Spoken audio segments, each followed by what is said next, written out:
여러분 안녕하세요. 오늘은 조선시대의 굵직한 대외관계 흐름과 나라를 뒤흔든 두 차례의 큰 전쟁, 임진왜란과 병자호란에 대해서 알아보겠습니다. 탐구활동 1번에 조선 초기의 대외관계와 세계관의 변화에 대해 탐구해보자고 했는데요. 조선 초기의 대외관계는 딱 네 글자로 요약할 수 있습니다. 바로 사대교린입니다. 여기 그림을 보면 명나라에게는 사대를 하고 그 다음에 여진, 일본, 동남아시아 같은 국가하고는 교린 정책을 했다는 것을 알 수가 있어요. 명나라에게 우리나라가 태종 즉위 이후에 친선 관계를 이제 맺으면서 4대 외교를 펼치게 되는데, 이 4대 외교는 예물을 우리가 명나라에게 바치면 그걸 조공이라고 하는데, 명나라가 우리나라 국왕의 지위를 국제적으로 인정해주는 책봉을 내려줍니다. 이 두 가지 조공과 책봉이라고 하는 원리로 국가적 신뢰를 추구하는 것이 4대 외교인데요. 우리가 흔히 이제 4대 외교라고 하니까 아버지의 나라, 형님의 나라로 명나라를 떠받든다고 하니까 굉장히 우리나라가 독립성이 없는 것 같고 뭔가 명나라의 복속된 것 같은 느낌을 받기 쉬운데요. 질문 1번에 보시면 4대 외교는 동아시아 각국의 일반적인 외교 형식이기 때문에 서로의 독립성이 인정되었습니다. 한마디로 우리가 명나라에게 4대를 하긴 하지만 명나라가 우리 조선의 정치에 이래라 저래라 간섭할 수 없는 독립성이 인정되었다는 것이죠. 교린 정책에서는 강경한 정책과 회유책을 썼는데요. 이거를 우리가 흔히 당근과 채찍 정책이라고 합니다. 당근을 주는 건 귀순을 장려하거나 여진과의 관계에서 당근을 주는 건 귀순을 장려하거나 무역서를 설치한 거고요. 강경한 정책은 특히 세종대에 아주 단호하게 강경책을 펼쳤는데요. 최윤덕, 김종서 장군을 파견해서 영토를 넓히고 사군 육진 지역을 개척하게 됩니다. 이 사군 육진 지역은 압록강과 두만강까지 이어지는 오늘날의 한반도 국경선이 확정된 매우 중요한 역사적인 성과라고 볼 수 있습니다. 일본을 상대로는 끊임없이 노략질을 입삼던 외구의 소굴인 쓰시마 섬에 이종무라고 하는 장군을 파견해서 토벌을 해서 이제 골칫거리를 해결하는 거죠. 그리고 일본에게도 삼포라고 하는 부산포, 제포, 연포를 개항해줘서 달래는 회유 정책도 같이 함께 했습니다. 여기서 우리가 주목할 것은 이 사근육진 개척과 쓰시마섬 토벌이 모두 세종 때 이루어졌다는 것이고요. 보통 세종의 업적을 이야기할 때 이 내용들이 모의고사의 선지로 등장하기도 합니다. 자, 이렇게 조선 초기의 대외관계는 4대 교린의 원칙으로 진행되었다. 기억하시고요. 이제 흥미로운 지도가 이제 나옵니다. 이 두 장의 지도를 통해서는 조선시대 사람들의 머릿속, 즉 세계관을 들여다보는 시간을 가질 건데요. 지도는 단순한 지리 정보가 아니라 그 시대 사람들이 세상을 어떻게 바라보았는지를 보여주는 훌륭한 거울입니다. 먼저 조선 전기에 만들어진 혼일강리 역대 국도 지도를 볼게요. 질문 2번과 연관되어 있는데요. 이 지도의 중앙에 있는 이 나라는 어떤 나라일까요? 네, 그렇죠. 중국이죠, 중국. 지도의 중앙에는 중국이 가장 크게 그려져 있고요. 동쪽에 있는 요 나라, 바로 우리 조선입니다. 그래서 이 지도를 통해서 우리가 뭘 알 수 있냐면 당시 조선 사람들이 중국이 세상의 중심이라고 하는 중화 사상을 가지고 있었다라는 것을 알 수 있어요. 중국을 존중하고 나머지 주변국들을 오랑캐로 배척하는 화이론적 세계관을 바탕으로 명중심의 국제정세에 굉장히 우리가 능동적으로 참여했다는 사실을 이 지도를 보면 알 수 있거든요. 이 지도를 보면 옆에 있는 게 서남아시아와 아프리카예요. 그러니까 서남아시아와 아프리카보다도 중국과 조선이 크게 그려져 있으니까 이 조선 전개 세계관은 중화 중심주의, 중화주의를 반영하고 있다. 중화 사상을 반영하고 있다. 이렇게 확인할 수 있습니다. 그런데 이 시간이 흘러서 17세기 조선 후기에 사람들의 생각을 머리를 망치로 꽝 때리는 듯한 그런 인식을 바꾸게 만드는 지도가 등장합니다. 바로 곤녀만국 전도라고 하는 것인데요. 서양의 선교사였던 마테오 리치가 만든 지도를 그대로 따라 그린 그 지도를 선생님이 학습지에 실어놨는데요.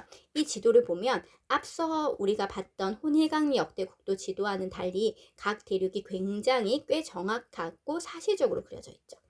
그래서 이거를 봤을 때 어떤 사실을 우리가 알 수 있냐면, 이 처음에 봤던 혼일강리 역대 국도 지도가 중화 사상이 반영되었다고 했는데, 조선 전개 사람들은 이 중화 사상을 이제 가지고 있다 보니까 이 명나라가 쇠퇴하고 청나라가 성장하는 그런 상황에 대해서 능동적으로 대처하지를 못해요. 여전히 우리는 명나라를 사대하고 이 오랑캐가 세운 국가인 청나라에 대해서 배척하는 감정을 가지고 있었거든요. 그러다 보니까 병자호란에서 우리가 패했음에도 불구하고 병자호란 이후에도 존화양이, 그러니까 중국을 아버지의 나라, 형님의 나라로 존중하고 오랑캐는 배척하는 이 존화양의 성리학적 세계관을 바탕으로 북벌운동이라는 것을 추진하게 됩니다. 그러니까 이거는 조선 전기의 중화중심 사상의 세계관이 그대로 가지고 있는 사람들이 추진했던 정책이 되는 거죠. 하지만 호란 이후에 이제 청나라로 갔던, 청나라의 연행사로 갔던 사람들이 서양 문물을 접하면서 점차 화이론적 세계관에서 벗어나서 청과의 교류에 적극적으로 나서는 사람들이 생겨나게 되는데요. 그 사람들을 우리가 뭐라고 하냐면, 연행사로 갔던 사신들이, 연행사로 갔던 사신들 중에서 중국을 배우자, 청나라를 우리가 배워야 된다라고 하는 북학파가 형성되게 됩니다. 이렇게 연결돼요. 자, 정리하면 조선 전기의 그 중화 중심주의의 어떤 세계관을 가지고 있던 사람들이 이 곤녀만국 전도와 같은 서양 문물들을 접하게 되면서, 아, 세상은 넓고 중국이 더 이상 세계의 중심이 아니구나 라는 것을 이제 깨닫게 되면서 조선은 이제 점차 화이론적 세계관에서 벗어나기 시작했고요. 선진 문물을 받아들이기 위해서 청나라의 교류에도 적극적으로 나서게 됩니다. 그래서 우리가 세계관이라고 하는 것이 요즘에 게임 캐릭터에도 보면 굉장히 중요하게 적용하고 있잖아요. 그러니까 이 사람들의 어떤 세상을 바라보는 인식을 만드는 것이기 때문에 이 지도를 통해서 조선 전기와 조선 후기의 세계관이 좀 다르구나라는 것을 여러분들이 좀 알았으면 좋겠어서 학습지를 구성을 했습니다. 자, 그 다음으로 임진왜란에 대해서 이제 살펴보도록 할 건데요. 임진왜란이 일어난 16세기 즈음에 조선과 일본의 정세는 어떠했는가 라고 하는 것이 질문 4번에 나와 있거든요. 일단 조선에서는 여진족이 이제 계속 침범해 오고 있었고, 남쪽에서는 이제 외인들이 소란을 일으켜서 국방 문제를 담당하는 임시기구를 만들기로 했어요. 특히 삼포회란이라는 것을 계기로 해가지고 변방의 일을 준비한다라는 뜻의 비변사라고 하는 기구를 임시기구로 설치를 합니다. 나중에 비변사는 세도정치 시기에 굉장히 중요한 기구로 등장을 하는데요. 그 부분을 세도정치할 때 조금 더 살펴보기로 하고, 지금 여기에서는 이 즈음에 비변사라고 하는 것이 설치가 되었구나 라고 하는 것을 기억하시고요. 반군수포의 성행으로 국방력이 약화됩니다. 반군수포가 뭐냐 하면 군대에서 복무해야 할 군인들한테 포를 받고 복무를 면제해 주는 거예요. 한마디로 말하면 돈을 내고 군대를 안 갈 수가 있다는 거죠. 그러다 보니 국방력이 약화된 상황이었어요. 이 즈음에 일본은 누가 전국시대 혼란을 수습하고 통일을 이루었냐면, 여기 사료에도 보이는 도요토미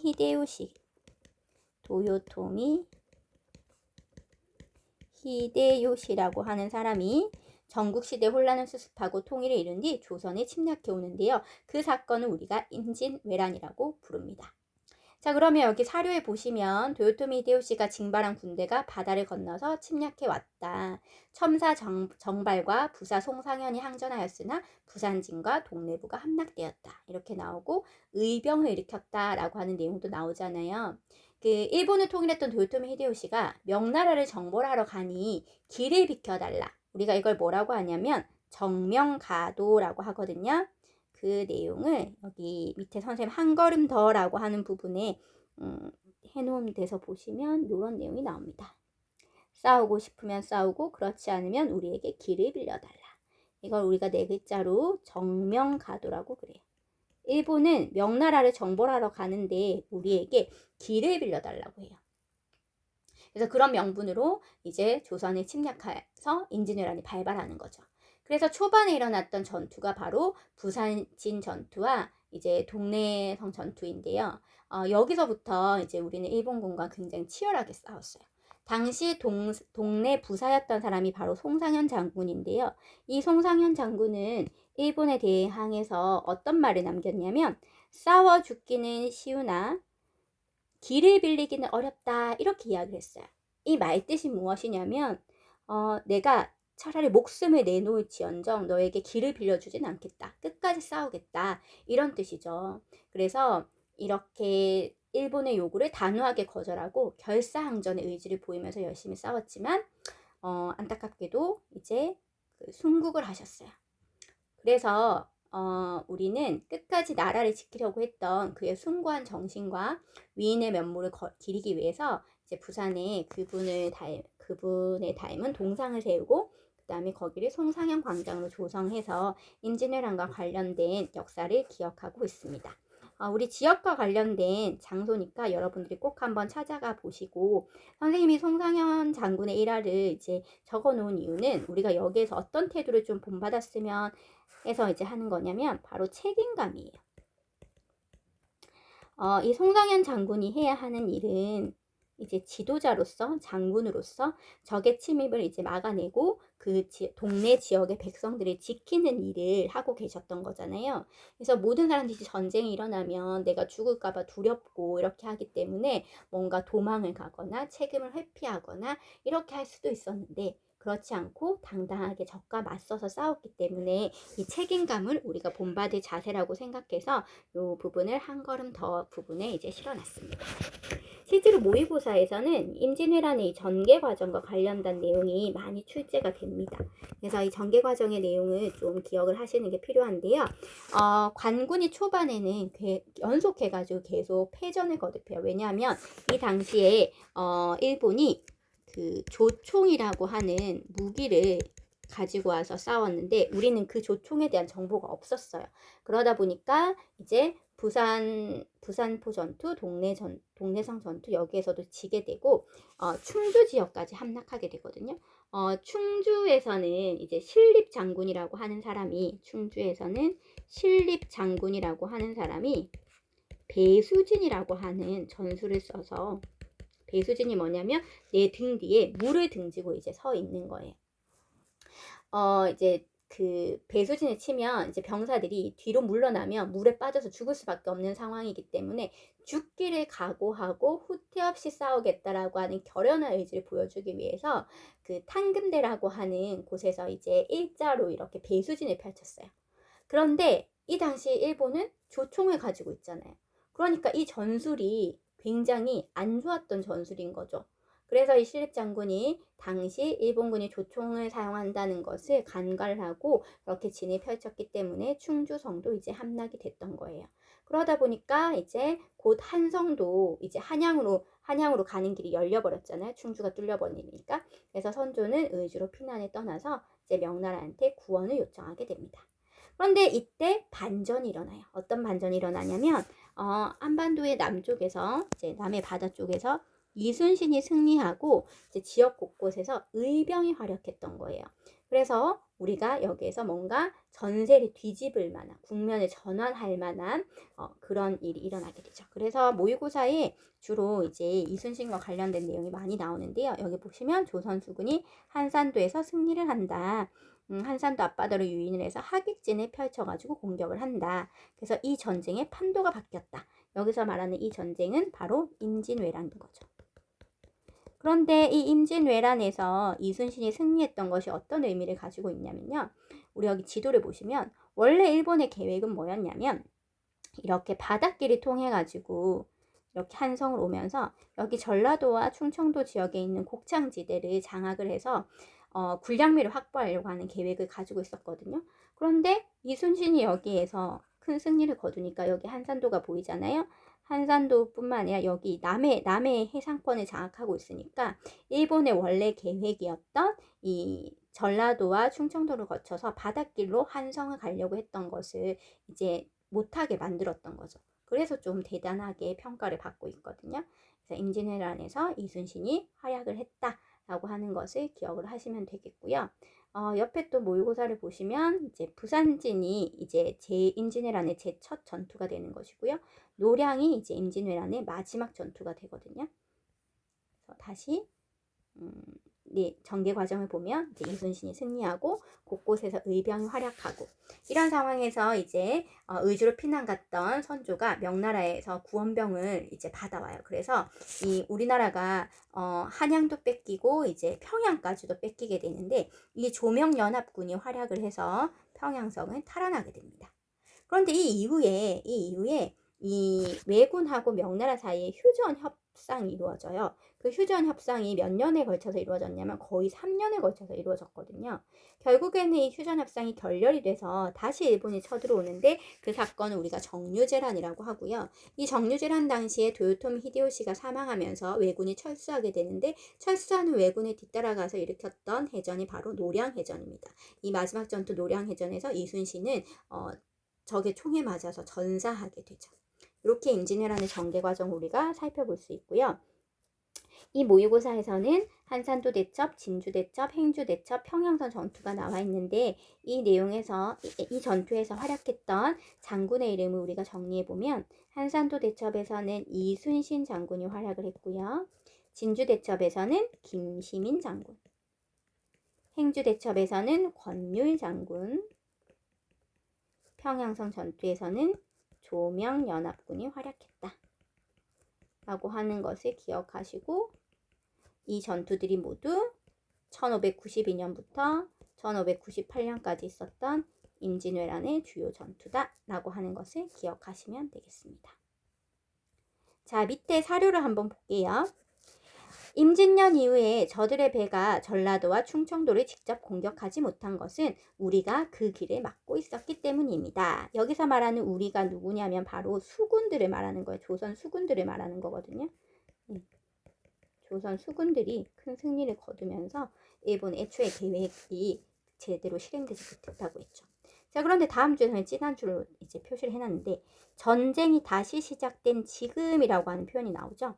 이것은 바로 정류재란을 말하는 겁니다. 이 정류재란이 시작되고 나서 이제 이순신이 신에게 아직 12척의 전선이 있으니 죽을 힘을 다해 싸우면 이길 수 있습니다 라고 하면서 임금한테 이 글을 올리고 어떤 전투에서 승리를 하게 되거든요. 그 승리한 전투가 뭐냐면 영화로도 만들어진 바 있는 바로 명량해전입니다. 명량해전이에요. 자, 이거랑 관련해가지고 이제 부연 설명을 하면, 이 휴전 협상 기간 중에 이순신 장군한테 큰 시련이 찾아와요. 무슨 시련이냐면, 이제 선조가 이제 출병을 하라고 했는데, 이순신이 판단하기에 좀 이거는 좀 출병할 만한 상황이 아니었던 거예요. 그래서 좀 주저하고 있다가 이제 출경 명령을 어기게 되는데, 그 선조의 출경 명령을 어겼다는 이유로 한양으로 끌려가서 이제 고문을 받고 관직을 박탈당하게 돼요.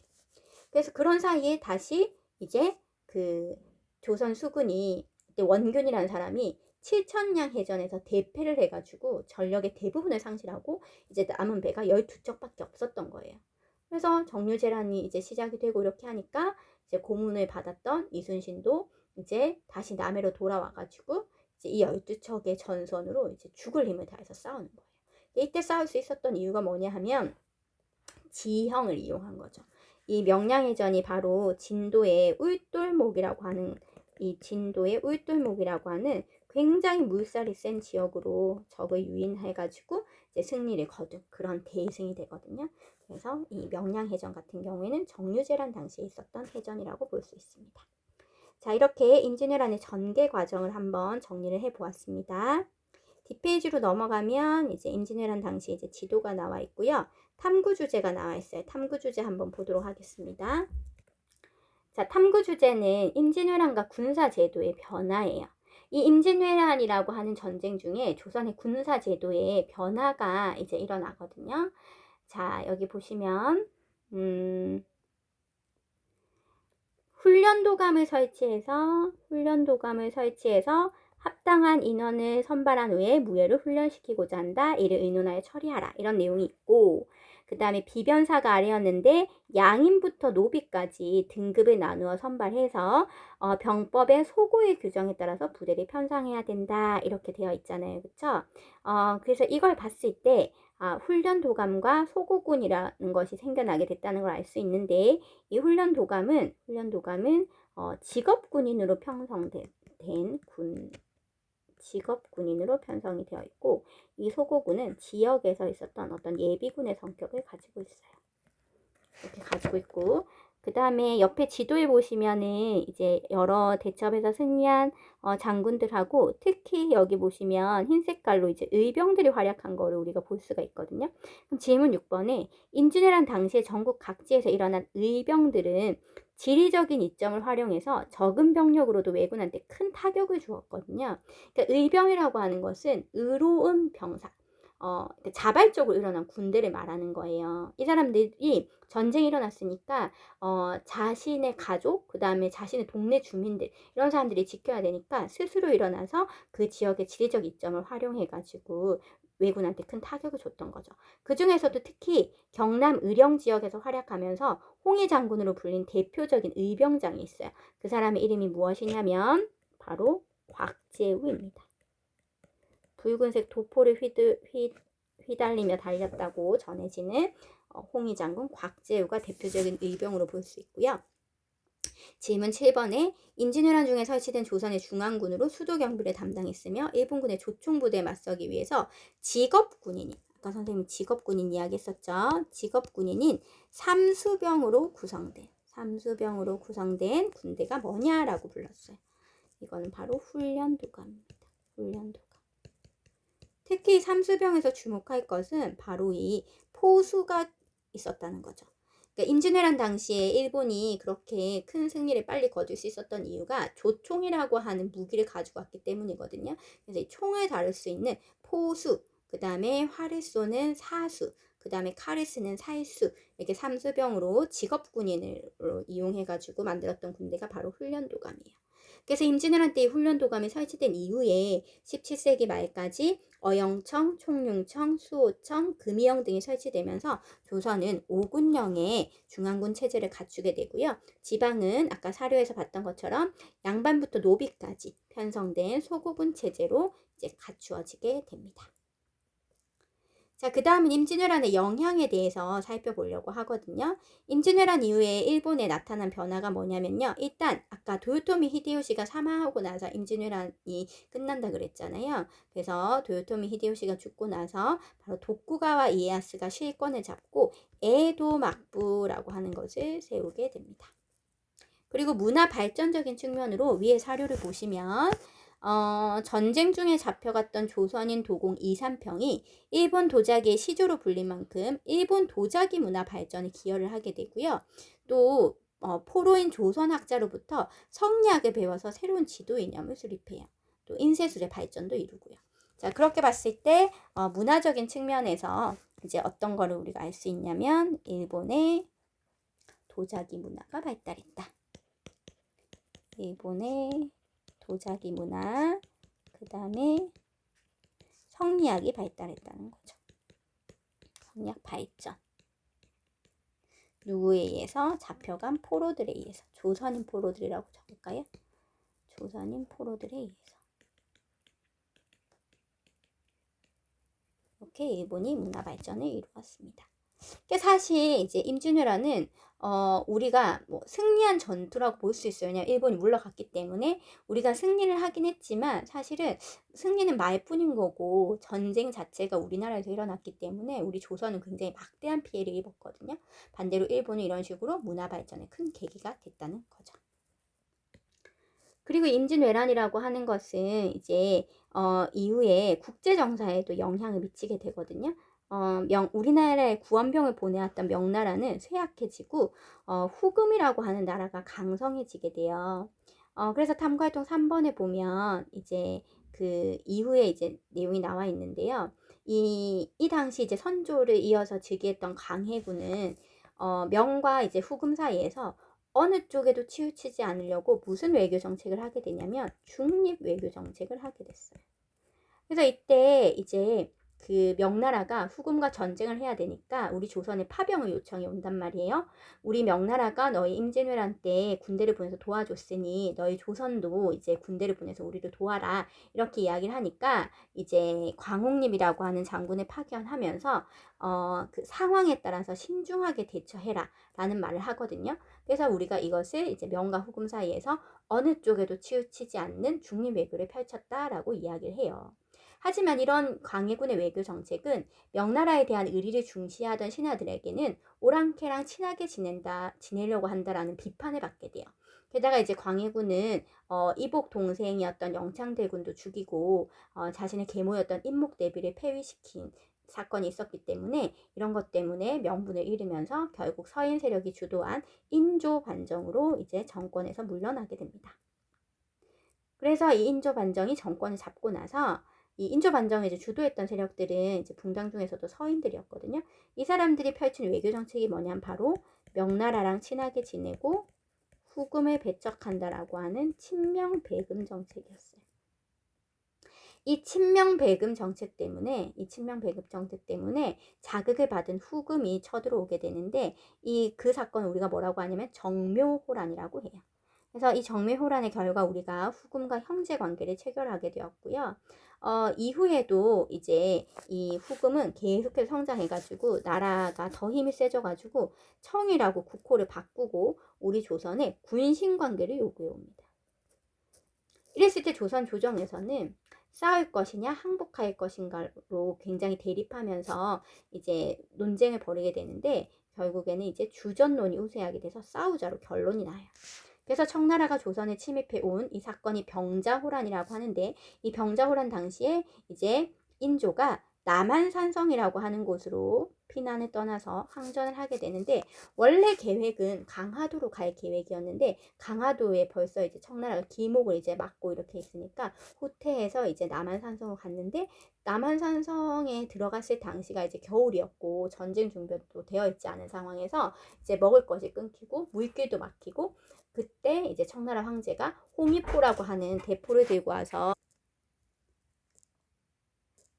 그래서 홍의포라고 하는 대포를 가지고 와서 이제 성벽을 무너뜨리니까 이제 결국 인조가 버티지 못하고 항복을 하게 됩니다. 그런데 이 항복하는 과정이 굉장히 굴욕적이었어요. 이 삼전도라고 하는 곳에 가서 항복을 하게 되는데요. 왕의 옷을 입지도 못하고 일반 평민의 옷을 입고 가서 청나라 황제에게 3번 절하고 9번 머리를 조아리는, 우리가 이거를 삼배구 고두레라고 하는데요. 이거를 하면서 진짜 이마가 꽝꽝 소리가 날 정도로 절을 해요. 그러니까 이제 굉장히 굴욕적이었죠.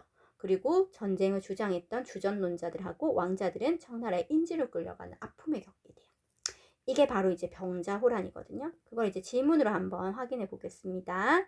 여기 모의고사에 보시면 이제 조선과 청 사이에 벌어진 전쟁이라고 되어 있고 이제 인조가 남한산성으로 들어가서 항전했다라는 것이 나와 있고요. 그 다음에 청의 군신관계 요구를 거절한 것과 관련이 있다, 이렇게 나와 있죠. 그래서 질문 12번에 후금이 나라 이름을 청으로 바꾸고 조선을 침략한 사건, 바로 병자호란이라고 부릅니다. 후금이 쳐들어온 건 정묘호란이 되는 거고요. 청이 쳐들어온 건 이제 병자호란이 되는 거예요. 같은 나라예요. 같은 민족이고 이제 나라 이름을 이제 바꾸게 된 것이고요. 질문 13번에 보면 청의 침입에 맞서서 인조가 항전하기 위해서 아까 남한산성이라는 곳으로 이제 피신을 하게 되죠. 그래서 이렇게 병자호란 이후에 우리가 삼전도에서 이제 굴욕적으로 항복을 한 이후에 오랑캐에 대한 치욕을 씻고 명나라에 대한 의리를 지키기 위해서 청에 복수하자라고 하는 명분론에서 출발한 운동이 있습니다. 그 운동이 바로 북벌론이에요. 이걸 선생님이 아까 탐구활동 1번에서 뭐라고 그랬냐면 조선 전기의 대외관이었던 중하중심 사상, 중하 사상에 이제 빠져있던 사람들이 여전히 지금 시대가 바뀐다는 걸 인식하지 못하고 중하주의를 강조하면서 우리는 비록 병자호란을 오랑캐한테 졌지만 오랑캐한테 항복할 수 없다, 오랑캐에 당한 치욕을 씻자라고 해서 청나라를 정벌하러 가자라고 하는 운동을 펼치게 되는 거죠. 북벌 운동은 이제 시도조차 못하고 이제 끝나게 되고요. 그리고 이제 18세기 들어서 실학자들을 중심으로 해서 청을 무조건 배척할 것이 아니라 청으로부터 앞선 문물을 적극 수용하자라고 하는 이 북학론이 나오게 되죠. 이 북학론이 등장할 수 있었던 이유는 이 양난 이후의 대외 관계에서 우리가 확인할 수 있는데요. 여기 기억해 보시면 병자호란 이후에 4대 관계에 따라서 청나라에 사절단을 우리가 파견하게 돼요. 근데 그 사절단이 연경을 향해서 가기 때문에 연행사라고 불리거든요. 이 연행사로 이제 요 북학파 실학자들이 많이 따라갔어요. 그러면서 이제 실제로 청의 선진 문물을 보고 왔기 때문에 그런 문화를 이제 수용하면서 발전하자라고 한 논리를 펼치게 되죠. 여기 보면 산하이관이라고 하는 곳이 있는데 여기를 이제 넘어가면 이제 연경으로 이제 넘어가게 되고요. 이 원래 이제 후금, 청나라 이 나라들은 이쪽에 만주에서 이제 형성된 이제 사람들이었거든요. 그래서 이 연경으로 갔던 대표적인 사람이 바로 박지원이라고 하는 사람이에요. 근데 박지원이 연경에 가니까 황제가 이때가 여름이어서 피서산장인 열하에 이제 피서를 가 있다는 거예요. 그래서 이제 열하까지 황제를 아련하러 가기 때문에 그 당시에 이제 에피소드로 이제 책을 남긴 것이 바로 박지원의 열하 얘기가 되는 것입니다.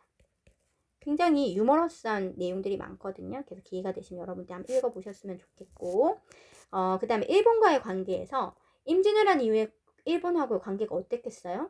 당연히 전쟁 이후니까 안 좋을 수밖에 없겠죠. 그런데 일본이 계속해가지고 우리나라에 이제 국교를 재개하죠. 요청해와요. 특히 이제 에도 막부가 요청을 하면서 우리는 그 이전에 있었던 도요토미 히데요시랑 다르다. 우리는 이제 에도 막부기 때문에 우리에게 좀 사절단을 보내달라. 왜냐하면 포로로 끌려갔던 사람들을 통해서 일본이 문화 발전을 이루게 되기 때문에 계속해서 이제 선진 문물을 받고 싶었던 거죠.